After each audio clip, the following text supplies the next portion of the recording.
Dulu waktu PAN pertama kali berdiri isinya cendekiawan semua. Faisal Basri, ada budayawan Gunawan Muhammad, ada Amin Rais Markwan tapi ya, Amin Rais Markwan. Amin Rais saat itu. Sekarang iya oke juga. Enggak, tapi dulu PAN itu isinya cendekiawan semuanya. Indonesia tuh optimis sama nih partai. Sekarang isinya artis. Teman-teman gue semua itu. Kenapa PSI milih Mongol jadi caleg mereka? Kenapa? Betul. Karena populer. Tapi kalau emang dasarnya popularitas, lah terus partai ini bedanya sama partai lain apa? Bukankah dia sendiri yang bilang bahwa dia hadir, partai ini hadir untuk membawa pembaharuan di peta politik Indonesia. Nggak mau melakukan praktek-praktek politik lama. Bukan kata-kata gue, kata-kata mereka. Lu tahu nggak terakhir kali mereka nyari caleg caranya gimana? Dengan orang disuruh presentasi. Bawa deck presentation gitu, bawa PowerPoint. Tapi tampaknya setelah itu dipakai sebagai sebuah cara, mereka nggak dapat kursi DPR. Jadi banting setir, pakai popularitas. Itu susahnya tuh, punya partai yang ngambil posisi moral. Sehingga ketika kelakuannya nggak sesuai dengan brandingnya, kitanya tuh kecewa banget. Makanya ya, harusnya setelah PSI, kita berhenti berpikir bahwa solusi dari politik Indonesia adalah partai baru. Kenapa? Karena partai baru lama-lama jadi partai lama. Mas Panji, we couldn't agree more with you. Kita juga heran loh, kenapa masih banyak yang mengira solusi perubahan negeri ini haruslah dengan mendirikan partai-partai baru? Ya, dari tahun ke tahun partai-partai baru selalu bermunculan. Selain dari partai-partai yang disindir Mas Panji tadi, ada juga loh partai baru yang didirikan oleh seorang tokoh yang baru saja keluar dari penjara karena kasus mega korupsi 1 dekade silam. Dan kerennya lagi tuh, di baliho-baliho partai baru tersebut muncul slogan-slogan anti korupsi.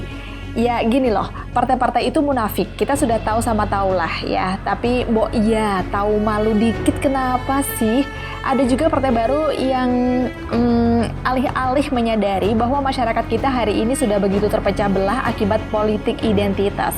Malah sekarang dengan bangganya menyebut diri sebagai partai yang mengusung politik identitas.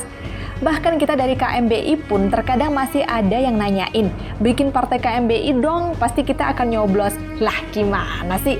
Lawang salah satu gagasan utama KMBI adalah konsep Indonesia tanpa partai. Kelihatan nih, yang bilang gitu belum pernah nonton video gagasan KMBI yang menyeluruh.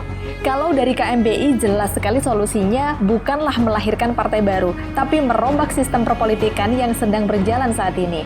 Tidak ada satupun di antara kita yang bisa menyangkal bahwa angka korupsi yang masih tinggi di negeri ini sesungguhnya sebab akibat dari sistem politik kita yang luar biasa mahal. Tidak ada satupun di antara kita yang bisa menyangkal bahwa partai-partai politik di negeri ini secara umum tidak berhasil melahirkan orang-orang terbaiknya untuk duduk baik di lembaga eksekutif maupun legislatifnya.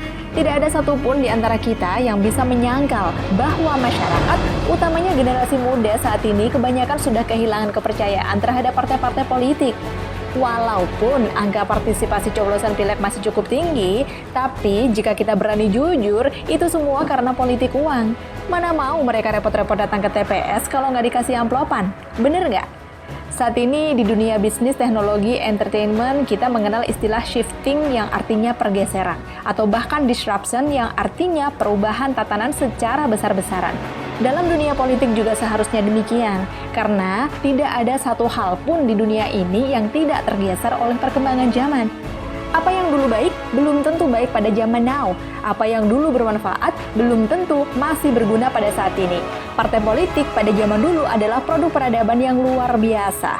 Konsep partai politik pada awalnya dibuat untuk kebaikan, untuk mengakomodir aspirasi masyarakat. Nah, akan tetapi saat ini dengan perkembangan zaman di mana setiap orang bisa dengan mudah mendapatkan informasi dan terhubung satu sama lain dengan teknologi, dan setiap orang lebih banyak maunya sendiri-sendiri, dan kebanyakan orang bisa hidup dan berkembang tanpa campur tangan partai politik, maka apakah masih relevan keberadaan partai politik yang mengklaim dirinya sebagai pejuang aspirasi masyarakat? Jika saat ini sebagian besar generasi muda sudah tidak lagi percaya partai dan dipastikan angkanya akan semakin naik dari tahun ke tahun, maka apakah kita akan terus mempertahankan sistem politik berbasis kepartaian sembari terus berpura-pura sedang menjalankan demokrasi? Yang ironisnya, kebanyakan dari kita saat ini masih kebingungan harus mengadu kepada siapa untuk menyuarakan aspirasi kita? Atau sebaliknya, kita harus berani memperbaiki sistem politik terkini dengan memperjuangkan gagasan yang lebih relevan dengan perkembangan zaman. Dan bagi KMBI sudah sangat jelas, bukan partai politik, tapi lumbung sebagai solusi. Salam kembali menjadi bangsa Indonesia.